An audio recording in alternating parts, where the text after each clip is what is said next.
اللهم صل على سيدنا محمد يا رب صل وسلم دائما أبدا على حبيبك. تو 3 انعامات اللہ تعالیٰ نے اپنے حبیب صلی اللہ علیہ وسلم پہ کیے، جو اصل ٹاپک کی طرف دوبارہ ہم آ جاتے ہیں. پہلا انعام، آپ یتیم تھے، اللہ نے آپ کو ٹھکانہ دیا. دوسرا انعام، آپ علم نہیں تھا آپ کے پاس حلال و حرام کا، اللہ نے آپ کو شریعت کا علم دیا. تیسرا، آپ غریب تھے، اللہ نے آپ کو غنی کر دیا. یہاں بھی ایک ٹیکنیکل پوائنٹ، پھر قیام تام کی طرف چلتے ہیں تو ذرا علمی باتیں ہیں نا بیچ میں آ جائیں. دیکھو، غنی کیا ہے اللہ نے. غنی کا مطلب کیا ہوتا ہے؟ ایسا انتظام کر دینا کہ آپ دوسروں کے محتاج نہ رہیں. آج ہمارے یہاں فقیروں کو بھیک دے دے کے اور بگاڑ دیتے ہیں. فقیروں کو بھیک دے دے کے، آپ تحقیق کرو کسی فقیر کے بارے میں، مستحق ہے نا، اس کو اسٹیبل کر دو. اور اگر آپ کو یہ اندازہ ہو جائے یہ کمبخت اسٹیبل ہونا ہی نہیں چاہتا ہے، اس کو لت پڑ گئی ہے، پھر مت دو اس کو. میرا بہت تجربہ ہوا ہے. کوئی نوجوان آیا بھیک مانگ رہا ہے، میں نے کہا کوئی بات نہیں، آپ کو کتنے پیسے چاہیے؟ جی 500 روپے چاہیے. میں نے کہا ہماری مسجد میں فرنٹ ایریا ذرا خراب ہوا ہے، اس کو تھوڑا صفائی کر دو، میں آپ کو 500 روپے دے دوں گا. ایسا غائب ہوا مارکیٹ سے شارٹ. اس کا مطلب یہ پروفیشنل بھکاری ہے. اس کو آپ 500 روپے دے کے غنی کر دو گے. اور زیادہ غنی کی ڈیفینیشن سمجھ میں آئی؟ مالدار ہونا نہیں ہے، غنی مستغنی سے نکلا ہے، بے پرواہ، کسی کی ضرورت نہیں ہے. ہمارے نبی غنی کرتے تھے لوگوں کو اور غنی بننے کی ترغیب دیتے تھے. مشہور واقعہ ہے نا، ایک شخص بھیک مانگنے کے لیے آیا، آپ صلی اللہ علیہ وسلم نے اس کو حکم دیا کہ گھر میں جو کچھ ہے لے کر آؤ. وہ برتن لے کر آیا، اس کو آپ نے بیچا، نیلام کیا، کلہڑا دیا، کہا جنگلوں سے لکڑیاں کاٹ کے لاؤ بیچو. وہ لائے، 1 درہم کے 2 درہم، 2 کے 4 درہم ہو گئے. تو یہ نبی نے ان کو بھیک نہیں دی بلکہ ان کو کیا کر دیا؟ غنی کر دیا آپ صلی اللہ علیہ وسلم. تو معاشرے میں ایسے لوگوں کو تلاش کیا کریں جو اسٹیبل نہیں ہیں اور ان کو پراپر غنی کرنے کی کوشش کریں. بھیک دے دے کے نوجوانوں کو بگاڑیں مت. وہ سٹے لگا، جب محنت کر کے پیسہ کمائے گا تو سٹوں پہ ضائع نہیں کرے گا، گٹکوں پہ ضائع نہیں کرے گا وہ. تو میں یہ عرض کر رہا تھا، اللہ نے اپنے حبیب صلی اللہ علیہ وسلم پہ 3 انعامات بتائے. یتیم تھے، ٹھکانہ دیا. غریب تھے، غنی کر دیا. اور علم نہیں تھا، اللہ نے آپ کو کیا دیا؟ علم. اللہ نے یہ 3 بڑے بڑے انعامات بیان کر کے اللہ نے نبی صلی اللہ علیہ وسلم کو حکم دیا کہ ان تینوں انعامات کا آپ شکر ادا کریں. ان تینوں انعامات کا آپ کیا کریں؟ شکر ادا. کیسے؟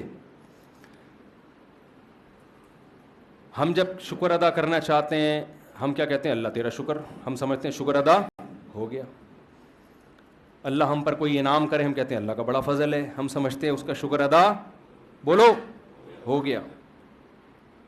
آواز تو سب کو صحیح آ رہی ہے نا؟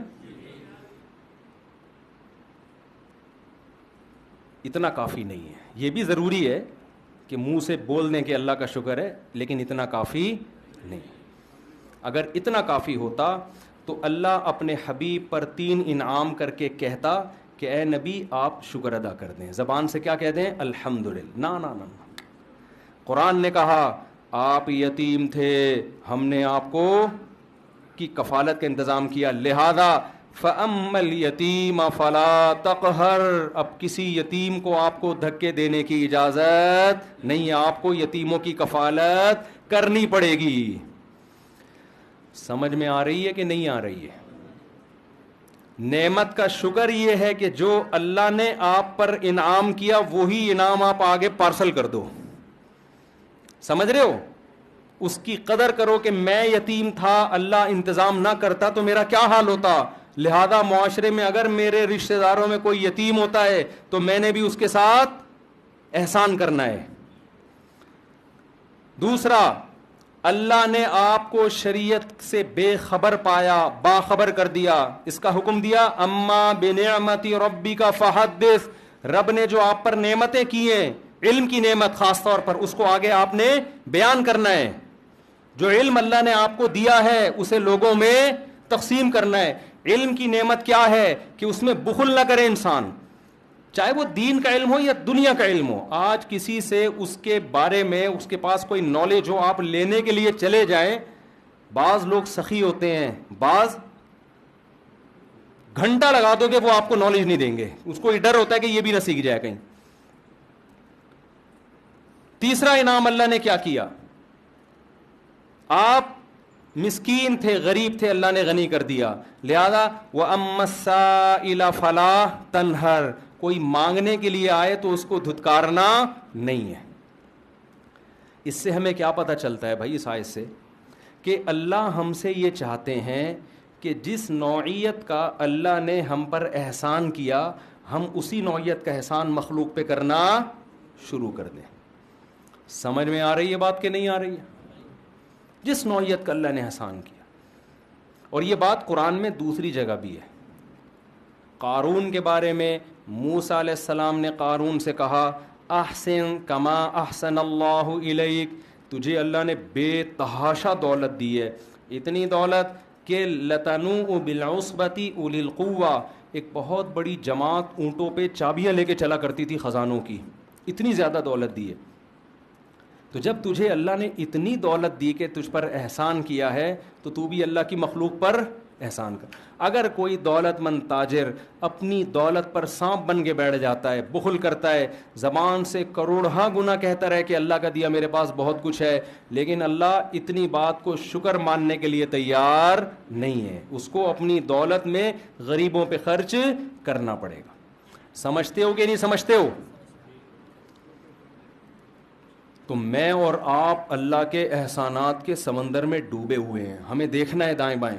سب سے بڑی نعمت جو ہمیں ملی ہے وہ توحید کی نعمت ملی. اللہ نے ہمیں مسلم گھرانے میں پیدا کیا.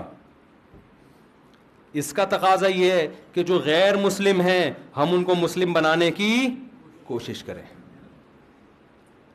کذالک کنتم من قبل, اللہ نے صحابہ سے کیا فرمایا؟ جنگ میں صحابی رسول نے, ایک شخص آیا نا لڑنے کے لیے, تو جب وہ تلوار کی زد میں آیا تو اس نے فوراً کلمہ پڑھ لیا, تو صحابی رسول نے اس کو قتل کر دیا کہ یہ تو موت کے ڈر سے کلمہ پڑھ رہا ہے. ہمارے نبی کو علم ہوا, آپ صلی اللہ علیہ وسلم اتنا غضبناک ہوئے, فرمایا ہلا شققت قلبا, تم نے اس کے دل کو چیر کے کیوں نہیں دیکھا؟ تم کیسے کہہ رہے ہو کہ تلوار کے ڈر سے کلمہ پڑھا ہے؟ اس پہ قرآن کی آیت نازل ہوئی, کذالک کنتم من قبل, اے ایمان والو تم بھی تو پہلے کافر تھے, اللہ نے اپنے فضل سے تمہیں کیا کیا؟ مسلمان بنا دیا. اب تم کسی کافر جو مسلمان ہو رہا ہے اس کے ساتھ ایسا سلوک کیوں کر رہے ہو؟ کیوں ایسا سلوک کر رہے ہو؟ تو اللہ نے آپ کو اسلام کی نعمت دی, اس نعمت کا تقاضا کیا ہے؟ اس اسلام کو دنیا میں پھیلانے کی کوشش کی جائے. اللہ نے آپ کو داڑھی رکھنے کی توفیق دی, اس نعمت کا تقاضا کیا ہے؟ کہ دوسروں کو بھی ہدایت کی کوشش کی جائے. اللہ نے آپ کو مال دیا, اس نعمت کا تقاضا یہ ہے کہ اس مال کو لوگوں میں خرچ کے دوسروں کو بھی مالدار بنانے کی کوشش کی جائے. اللہ نے آپ کو کوئی خاص علم دیا, ہنر دیا, اس کو اپنے پاس رکھ کے مت بیٹھو, اس علم کو لوگوں میں ڈیوائیڈ کرنے کی کوشش کرو. بخیل اور کنجوس آدمی کیا کرتا ہے؟ وہ کہتا ہے اگر میں نے لوگوں کو بتانا شروع کر دیا تو میرے پاس ہجوم کم ہو جائے گا. حقیقت میں ایسا ہوتا نہیں ہے. دنیا میں جس کو اللہ نے نعمت دی اس نے ڈیوائیڈ کیا ہے نا, تو اس کے پاس اس نعمت کے خزانے بڑھنا شروع ہو جاتے ہیں اور آتے ہیں اس کے پاس خزانے. تو یہ 3 نعمتیں اللہ تعالیٰ نے بیان کی ہیں اور 3 نعمتوں کا شکر بیان کیا. تو ان 3 نعمتوں, ہمیں تو ہزاروں اس کے علاوہ بھی ہیں, تو 3 کو تو ہائی لائٹ کیا جا رہا ہے. تو آج سے اس بات کا عزم کریں, محاسبہ کریں, بیٹھیں, دیکھیں کون کون سے انعامات. ہم جو مصیبتیں ان کو تو سوچ رہے ہوتے ہیں, جو انعامات ہیں ان کو نہیں سوچتے. حضرت مولانا اشرف علی تھانوی رحمہ اللہ تعالیٰ کو ڈاکٹر عبدالحی صاحب رحمۃ اللہ علیہ تھے غالباً, انہوں نے خط لکھا اپنے شیخ کو نا, پیر و مرشد کو. خط کیا لکھا کہ حضرت یہ پریشانی ہے, یہ ڈاکٹر عبدالحی صاحب کا واقعہ ہے نا, پریشانی ہے, یہ پریشانی ہے, یہ پریشانی, آپ دعا فرمائیں, یہ پریشانی, یہ پریشانی. تو انہوں نے نیچے لکھا کہ بہت افسوس کی بات ہے کہ ساری پریشانیاں ذکر کر دیں, اللہ کی نعمتوں کا تذکرہ نہیں کیا. پہلے زمانے میں نا جو آپ کو اس طرح آپ کی اصلاح کرے اس کو پیر و مرشد کہا جاتا تھا. آج کل پیر و مرشد کا مفہوم ہی چینج ہو گیا ہے. آج کل پیر و مرشد کا مفہوم یہ ہے کہ یہ ہمیں بخشوا دے گا اور پتہ نہیں یہ روحانی ٹوپی ڈرامے کرے گا, جن چڑیل بھوت بگائے گا, اور الٹی سیدھی حرکتیں جو کر رہا ہو اس کو لوگ پیر و مرشد کہتے ہیں. تو سارا دن آپ بیٹھ کے تھوڑی دیر سوچیں گے نا, آپ کو لگے گا کہ اللہ کے آپ پر بے پناہ احسانات. میں اسلام آباد میں تھا, وہاں ایک شخص کے بارے میں پتہ چلا, کروڑ پتی آدمی ہے, بہت بڑا بنگلہ اس کا. ہمارے ایک دوست کی اس سے سلام دعا تھی, اس کی بینائی چلی گئی اور اس نے بہت کوشش کی, وہ بینائی واپس نہیں آئی. ایک دن وہ کہنے لگا اپنے اس دوست سے نا کہ ایک ٹھیلے والا بھٹے نہیں بیچ رہے ہوتے, جو بھٹا بیچ رہے ہوتے, تو اپنے دوست سے کہنے لگا, اس دوست نے مجھے بتایا کہ یار اگر یہ بھٹے والا میری ساری دولت بھی, اسلام آباد کا بنگلہ, میرا بزنس لے لے, یہ بھٹے کی ریڑھی مجھے دے دے اور آنکھیں دے دے, تو میں اس پہ تیار ہوں. اتنی بڑی نعمتیں ہیں جو اللہ نے مجھے اور آپ کو عطا کی ہوئی ہیں, اتنی بڑی بڑی نعمتیں. ہم پریشان کیوں ہوتے ہیں؟ ایک دن ایک صاحب میرے پاس آئے اور اپنی پریشانیاں گنوانے لگے نا, یہ پریشانی, یہ پریشانی, یہ پریشانی, یہ پریشانی, یہ ٹینشن, یہ ٹینشن, یہ ٹینشن. میں نے اس کو کہا, میں نے کہا یار جو ٹینشنیں آپ بیان کر رہے ہو نا, جس سے آپ موٹیویشن لینے کے لیے آئے ہو, اس کے پاس یہ والی ٹینشن اس سے ڈبل ہے. سمجھ آ رہی ہے بات؟ اس کے پاس یہ والی ٹینشنیں کیا ہیں, اس سے ڈبل ہیں. تو میں آپ کی ٹینشنیں کیسے ختم کر دوں؟ میں نے کہا آپ کے ساتھ مسئلہ ٹینشنوں کا نہیں ہے, آپ کے ساتھ مسئلہ یہ ہے کہ آپ نے اس دنیا کو مسافر خانہ نہیں سمجھا. جو نعمتیں ہیں وہ دیکھ نہیں رہے, جو چیزیں نہیں ہیں ان کو ٹینشن سمجھ رہے ہو. اور دنیا میں کوئی آدمی ایسا ہے کہ اس کی ساری خواہشات پوری ہو جائیں؟ بولو نا, دنیا میں کوئی ہو نہیں سکتا. وجہ کیا ہے؟ ام للانسان ما تمنا. قرآن کہتے ہیں کیا انسان یہ سمجھتا ہے جو تمنا کرے گا مل جائے گا؟ یہ تو ممکن نہیں ہے. یہاں ہم نے یہ دیکھنا کیا کیا ملا ہوا ہے, یہ نہیں دیکھنا کیا کیا نہیں ملا ہوا. لوگ یہ دیکھ رہے ہوتے ہیں, وہ ڈیفینس میں رہتا ہے, میں ناظم آباد میں رہتا ہوں. وہ بھائی تو یہ دیکھ, تو ناظم آباد میں رہ رہا ہے, وہ گندے نالے کے پل پہ رہ رہا ہے وہ بندہ فلاں, اور جو گندے نالے پہ رہتا ہے وہ دیکھے یار گندے نالے پہ گھر تو ملا ہوا ہے, اگلا تو فٹ پاتھ پہ سو رہا ہے. جو فٹ پاتھ پہ سو رہا ہے وہ کہے کہ یار میں سو تو رہا ہوں نا. بہت سے لوگ 1000 گز کے بنگلوں میں گدے پہ نیند نہیں آ رہی, وہ کہہ رہے ہیں فٹ پاتھ کی نیند اچھی ہے اس گدے سے جس پہ نیند نہیں آئے کم وقت کو. تو جب تک آپ اس دنیا کو مسافر خانہ نہیں سمجھتے اور آپ یہ نہیں سمجھتے کہ یہ میری, دیکھو رسول اللہ صلی اللہ علیہ وسلم نے فرمایا جس کو 2 ٹائم پیٹ بھر کے کھانا مل گیا اور سر چھپانے کی جگہ مل گئی, جسم کسی بڑی بیماری سے محفوظ ہو گیا, اللہ نے ساری دنیا کی دولت سمیٹ کے اس کو دے دی ہے. اب حدیث کا مفہوم کیا ہے؟ مطلب یہ نبی کے الفاظ نہیں, میں مفہوم سمجھا رہا ہوں. اب اگر یہ کہتا ہے نا میرے بھی ٹینشن, یہ اس کی اپنی بنائی ہوئی ٹینشن ہے, یہ اللہ کی طرف سے نہیں ہے, یہ تو ہوس ہے بھائی. ہوس کا تو دنیا میں کوئی علاج نہیں ہے. کتنے لوگ آتے ہیں میں بے روزگار ہوں, ٹینشن ہے, میں کہتا ہے تیرے کو صبح ناشتہ مل رہا ہے؟ ناشتہ تو مل رہا ہے. دوپہر کھانا مل رہا ہے؟ ہاں مل رہا ہے. رات کا کھانا مل رہا ہے؟ ہاں مل رہا ہے. سونے کی جگہ ہے؟ کہہ رہے ہیں ہاں ہے. کہہ رہے ابا کی صلواتیں بہت سننے کو ملتی ہیں, بس یہ ٹینشن ہے. تو میں نے کہا 2-4 ٹینشنیں تو ہونی چاہیے نا زندگی میں, یہ والی ٹینشن بھی ختم ہو جائے پھر تو اور جنت میں چلا گیا نا. تو ایک ٹینشن برداشت کر لے. فری پھوکٹ کا تجھے پراٹھے مل رہے ہیں صبح کے, فری پھوکٹ کا تجھے ابا کے خرچے پہ کیا مل رہا ہے, بھلے صلواتیں سن کے مل رہے. بھیکاری کو آپ 2 روٹی 2 گالیاں دے کے, وہ کہے گا 2 اور دے دے, 4 گالیاں اور لگا دے ساتھ میں, کیونکہ بھیکاری کو اندازہ ہے کہ 2 پراٹھوں کی کیا, میرے منہ سے روٹی نکلتی نہیں ہے, لفظ نکلتا ہے پراٹھا ہی نکلتا ہے, پتہ نہیں کیوں. کیونکہ جب بھی باہر دنیا میں ٹریولنگ ہوتی ہے نا سب کچھ ملتا ہے, کراچی کے ہوٹل کے پراٹھے نہیں ملتے. ابھی میں سعودی عرب سے آیا ہوں کل, نہیں مزہ آیا یار, پراٹھے نہیں تھے. تو اس لیے میرے منہ سے روٹی کا لفظ نکلتا ہی نہیں ہے.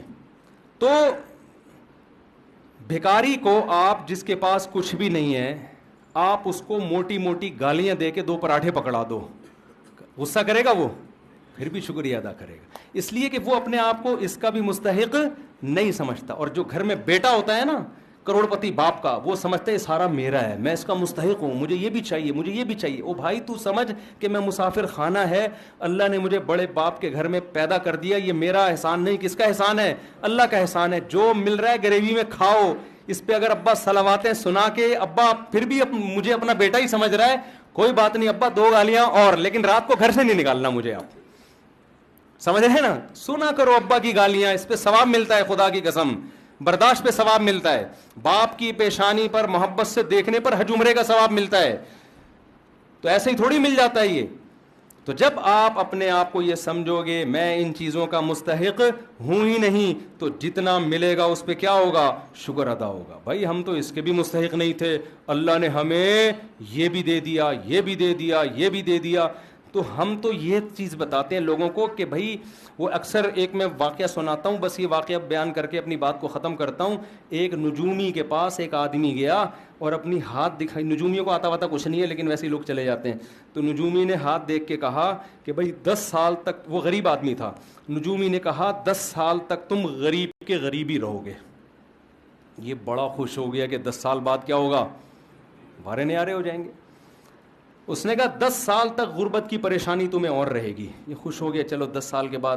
اس نے کہا پھر کیا ہوگا؟ اس نے کہا پھر تمہیں عادت ہو جائے گی. پھر کیا ہو جائے گی؟ عادت ہو جائے گی. تو میں بے روزگاروں سے کہتا ہوں روزگار تلاش کرو، نہیں مل رہا اسی کو انجوائے کرو. آپ بے روزگاری کا جو مزہ ہے وہ روزگار میں نہیں ہے، حقیقت ہے. اس سے برداشت پیدا ہوتی ہے انسان کے اندر. تلاش کرو روزگار، سست بن کے نہ بیٹھ جاؤ.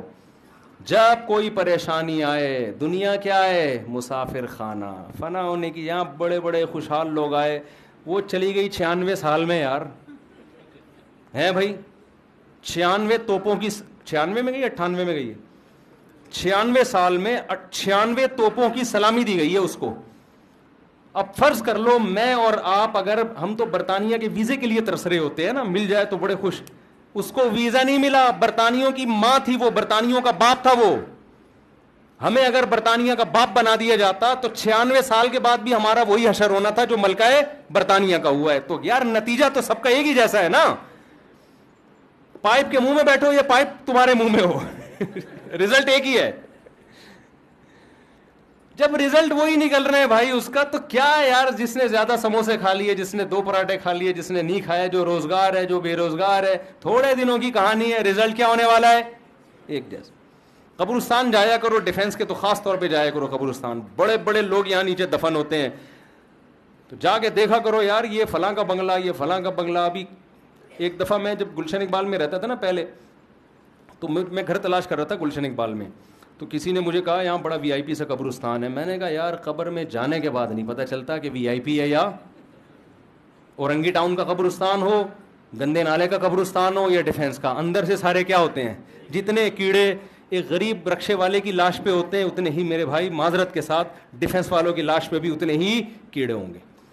تو یہ ڈیفینس آپ لوگ رہتے ہو نا، یہ زیادہ 2 ٹکے کی خدا کی قسم رہو آپ. ایسا نہ چھوڑ کے آپ گندے نالے چلے جاؤ، یہ مطلب نہیں ہے.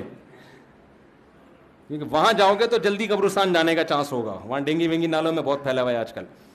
تو لیکن حقیقت یہ ہے کہ 2 ٹکے کی ویلیو، ان چیزوں سے دل لگانے کی بالکل کوشش مت کرو. ان کی حیثیت صرف اتنی ہے کہ ٹرین میں آپ سفر کر رہے ہو، آگے اسٹیشن پہ آپ نے اتر جانا ہے، کوئی دروازے پہ لٹک کے جا رہا ہے، کوئی نیچے بیٹھ کے جا رہا ہے، کوئی اکانومی کلاس میں جا رہا ہے اور کوئی بزنس کلاس میں جا رہا ہے. آگے جا کے سارے کیا ہو جاتے ہیں؟ دنیا میں تو پھر بھی برابر نہیں ہوتے. بزنس کلاس والے کو ذرا پروٹوکول کے ساتھ لینے کے لیے آئے، لیکن اللہ کے ہاں آگے جا کے سب کا اینڈ کیا ہے؟ برابر. ختم، فنش. تھوڑے دن کی کہانی ہے. اور یہ ملکہ برطانیہ کا بار بار سوچا کرو یار 96 سال میں اس کو 96 توپوں کی، میں نے خبر سنی 96 توپوں کی سلامی. یار توپوں کا کتنا خرچہ کرا دیا اس نے. اللہ یہ بھی پوچھے گا یہ تیرے باپ کے پیسوں سے یہ توپیں جو ہے نا تیرے اوپر خرچ ہو رہی ہیں، یہ تو قوم کا پیسہ ہے. اللہ پوچھے، اللہ تو ایک ایک چیز کا حساب لے گا کہ 96 تو 1 مہینہ تک تو رہی ہے. کتنے دن جنازہ دفنایا گیا؟ کتنے دن بعد ہیں؟ پتہ نہیں 18 دن تک. اتنے پھول، اتنے پروٹوکول، اتنے یہ سارا خرچہ ہوا ہے. یہ قبر میں نکلے گا خرچہ. اللہ پوچھے گا انسانوں، ہم وصیت کرتے ہیں ہمیں ایسا پروٹوکول اول تو ہم کو یہ اتنی بڑی چیز نہیں ہے, اگر بن بھی گئے نہیں بھائی ہمیں نہیں چاہیے. ہمیں حضرت ابو بکر نے کیا وصیت کی تھی, نیا کفن بھی مت دینا. حضرت ابو بکر کی ویلیو تو بہت بڑی تھی نا, لاکھوں مربع میل کے حکمران تھے, عمر پہ حکومت کی ابو بکر نے, جن کے ماتحت عمر اور ابو ہریرہ اور ابن مسعود جیسے لوگوں, کتنا بڑا حکمران ہوگا. وصیت کر رہے ہیں میں جب مر جاؤں تو مجھے پرانے کپڑوں میں دفنانا, نیا کفن مجھے مت دینا. نئے کپڑے زندہ لوگوں کے لیے ہیں, جانے والوں کے لیے نئے کپڑے نہیں ہوتے. وہ سمجھتے تھے بھائی یہ مسافر خانہ ہے.